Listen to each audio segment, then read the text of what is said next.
नमस्कार दोस्तों, स्वागत है आज की नई कहानी में।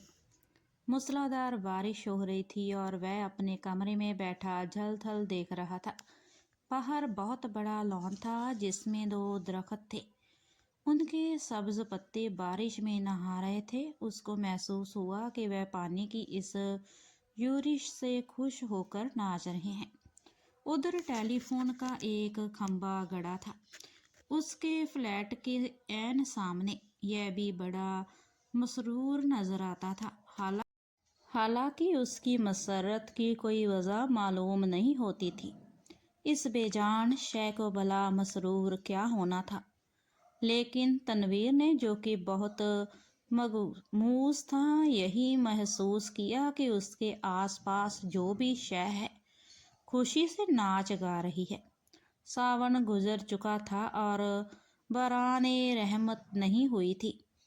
लोगों ने मस्जिदों में इकट्ठे होकर दुआएं मांगी, मगर कोई नतीजा बरामद ना हुआ। बादल आते और जाते रहे, मगर उनके दनों से पानी का एक कतरा भी ना टपका। आखिर एक दिन अचानक काले काले बादल आसमान पर गिर आए और छज्जों पानी बरसने लगा। तनवीर को बादलों और बारिश से कोई दिलचस्पी ना थी। उसकी जिंदगी चटिल मैदान बन चुकी थी जिसके मुंह में पानी का एक कतरा भी किसी ने ना टपकाया हो। 2 बरस पहले उसने एक लड़की से, जिसका नाम सूर्या था, मोहब्बत करना शुरू की, मगर एक तरफा मोहब्बत थी। सुरैया ने उसे दरखोरे इतना ही ना समझा। सावन के दिन थे, बारिश हो रही थी। वह अपनी कोठी से बाहर निकला, जांगिया पहनकर नहाए और बारिश का लुत्फ उठाए। आम बाल्टी में पड़े थे। वह अकेला बैठा उन्हें चूस रहा था कि अचानक उसे चीखें और कहकाटे सुनाई दिए। उसने देखा कि साथ वाली कोठी के लॉन में 2 लड़कियां बारिश में नहा रही हैं और खुशी में शोर मचा रही हैं। उसकी कोठी और साथ वाली कोठी के दरमियान सिर्फ एक झाड़ियों की दीवार हाइल थी। तनवीर उठा, आम का रस चूसते हुए वह वाड़ के पास गया और गौर से उन दोनों लड़कियों को देखा। दोनों महीन मलमल के कुर्तों पहने थी जो उनके बदन के साथ चिपके हुए थे। सलवार चूंकि लटे की थी, इसलिए तनवीर को उनके बदन के निचले हिस्से के सही खुद और खाल का पता ना चल सका। उसने पहले किसी औरत को ऐसी नज़रों से कभी नहीं देखा था। जैसे कि उस रोज़ जबकि बारिश हो रही थी, उसने उन दोनों लड़कियों को देखा। देर तक वह उनको देखता रहा जो बारिश में भीग भीग कर खुशी के नारे बुलंद कर रही थी।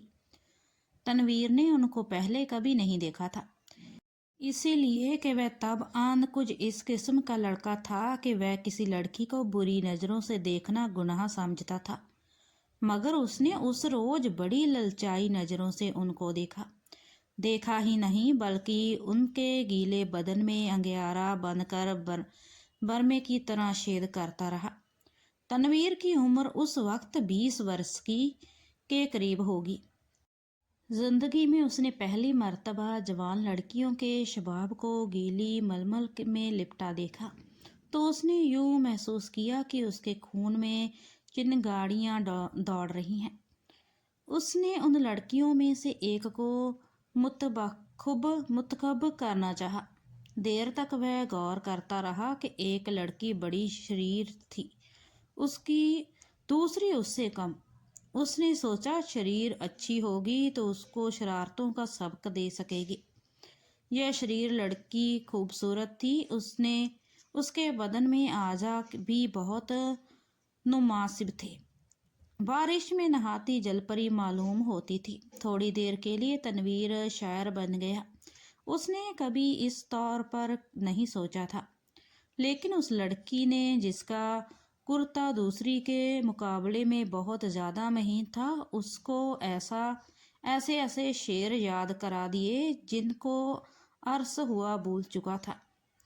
इसके अलावा रेडियो पर सुने हुए फिल्मी गानों की धुनें भी उसकी कानों में गूंजने लगी और उसने बाड़ के पीछे से महसूस करना शुरू किया कि वह किशोर कुमार हैं, दिलीप कुमार हैं। फिर उसे कामिनी कौशल और नलिनी जयवंत का ख्याल आया, मगर उसने जब उस लड़की की तरफ इस गर्ज से देखा कि उसमें कामिनी कौशल और नलिनी जयवंश के खद और खाद नजर आ जाएं, तो उसने उन दोनों एक्ट्रेस पर लानत भेजी। वो उनसे कहीं ज़्यादा हसीन थी। उसके मलमल के कुर्ते में जो शबाब था, उसका मुकाबला उसने सोचा कोई भी नहीं कर सकता। तनवीर ने आम चूसने बंद किए और उस लड़की से, जिसका नाम परवीन था, इश्क लड़ाना शुरू कर दिया। शुरू में उसे बड़ी मुश्किलात पेश आईं, इसीलिए कि उस लड़की तक रसाई तनवीर को आसान नहीं मालूम होती थी। फिर उसे अपने वालिदैन का भी डर था। इसके अलावा उसे यह भी यकीन था कि वह उससे मुतल्लिफ होती या नहीं। बहुत देर तक वह उन्हीं उलझनों में गिरफ्तार रहा। रातें जागता, झाड़ियों की पस्त कद झाड़ के पास जाता, मगर वह नजर न आती। घंटों वहां खड़ा रहता और वह बारिश वाला मंजर जो उसने देखा था, आंखें बंद करके जहन में दोहराता रहता। बहुत दिनों के बाद आखिर उसको एक रोज उससे मुलाकात का मौका मिल गया। वह अपने बाप की कार में घर के किसी काम की गर्ज से जा रहा था कि प्रवीण से उसकी मुठभेड़ हो गई। वह कार स्टार्ट कर चुका था कि साथ वाली कोठी में तनवीर के ख्यालों की शहजादी निकली। उसने हाथ से इशारा किया कि वो मोटर रोक ले। तनवीर घबरा गया। हर आशिक ऐसे मौक़ों पर घबरा ही जाता है। उसने मोटर कुछ ऐसे बैंडे अंदाज में रोकी कि उसको जबरदस्त धक्का लगा। उसका सर जोर से स्टीयरिंग व्हील के साथ टकराया, मगर उस वक्त वो शराब के नशे से ज़्यादा मखमूर था। उसको उसकी महबूबा ने खुद मुखातिब किया था। परवीन के होठों पर गहरे सुर्ख रंग की लिपस्टिक थोपी हुई थी। उसने सुर्ख मुस्कुराहट से कहा, माफ़ फरमाइएगा, मैंने आपको तकलीफ दी। बारिश हो रही है, तांगा इस दूर दराज जगह निकलना मुहाल है और मुझे एक ज़रूरी काम से जाना है। आप मेरे हमसाए हैं, इसलिए आपको यह जहमत दी। तनवीर ने कहा, जहमत का क्या सवाल पैदा होता है। मैं तो उसकी ज़बान लड़खड़ा गई। आपसे मेरा तारुफ तो नहीं, लेकिन आपको एक बार देखा था। परवीन अपनी सुर्ख मुस्कुराहटों के साथ कार में बैठ गई और तनवीर से पूछा, आपने मुझे कब देखा था? तनवीर ने जवाब दिया, आपकी कोठी के लॉन में, जब आप और आपके साथी एक और लड़की बारिश में नहा रही थी। परवीन ने अपने गहरे सुर्ख लबों में से चीखनुमा आवाज़ निकाली, हाय, आप देख रहे थे? यह गुस्ताखी मैंने ज़रूर की, इसके लिए माफ़ी चाहता हूँ। परवीन ने एक अदा के साथ उससे पूछा, आपने देखा क्या था? यह सवाल ऐसा था कि तनवीर उसका जवाब नहीं दे सकता था। आए बाएं शाएं करके रह गया। जी कुछ नहीं, बस आपको मेरा मतलब है कि दो लड़कियां थी जो बारिश में नहा रही थी और खुश हो रही थी। मैं उस वक्त आम चूस रहा था। परवीन के गहरे सुर्ख लबों पर शरीफ मुस्कुराहट पैदा हुई। आप आम चूसते क्यों हैं, काट कर क्यों नहीं खाते? तनवीर ने मोटर स्टार्ट कर दी। उसकी समझ में ना आया कि इस सवाल का जवाब क्या दे।